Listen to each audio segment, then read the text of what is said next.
Yeah, but Your Excellency, let me just follow up on something in your opening remarks when you said you had spoken with the president and on a separate occasion, his handlers on a separate occasion. So what was his response when you spoke to him about this? His response, Mr. President has a set mind. Let me tell you, I have spoken to him personally. And his outing publicly also confirms what he told me. Mr. President believes that for peace to reign in Nigeria, there must be open grazing. There must be provision for cattle routes. There must be provision for grazing areas. And according to him, Mr. President feels that those grazing areas that were enacted, especially in the northern states, and cattle routes, those who have encroached on it, because I raised it with him, and he insisted that those who have encroached on it should be relocated. And that was why I told him that, look, we are no longer in the 50s.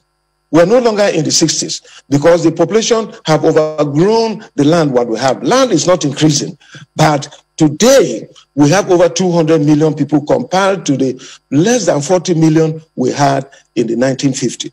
So there is no way we can talk about open grazing. In my state, for instance, there is no land for open grazing, but there is land for ranching. And this is the global best practice.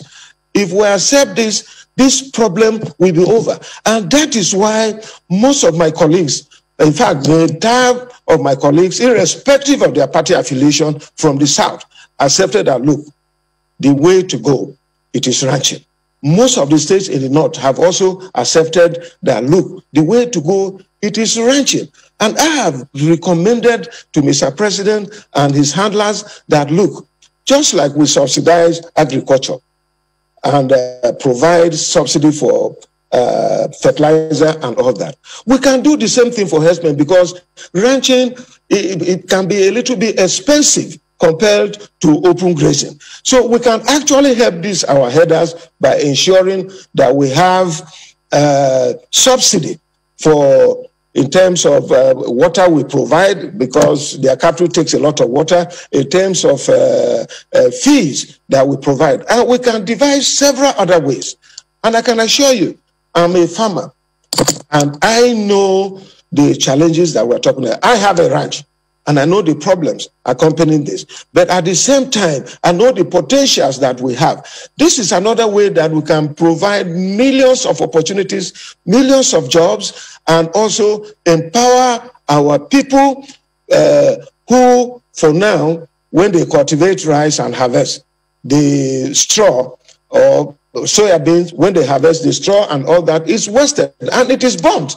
This can be turned into feeds. That is what I use in my ranch. And I've been saying that we can do all this. But Mr. President doesn't believe that. So I was not too surprised, but I was disappointed that after the entire country is talking about ranching. You have heard what Raji said, and many other responsible Nigerians who want this to be solved.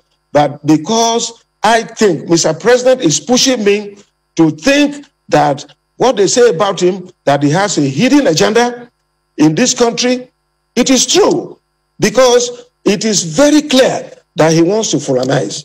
But he is not the first person who was Fulani president. Shagari was Fulani president. Yaradua was Fulani president. They were the best president in the history. But President Buhari is the worst president when it comes to issues of security and keeping his promises. Go back and check in 2015. What did he say? Human rights issues. He talked about press freedom. He talked about the economy. He talked about corruption. He talked about security. Tell me one thing that Mr. President have achieved. He has achieved some level of development in other sectors. But truly, these prominent things that is a concern to Nigerians, and we're all worried. Tell me where Mr. President have come out to address this matter. Is this corruption? We are worse in the history of this country. That corruption is driving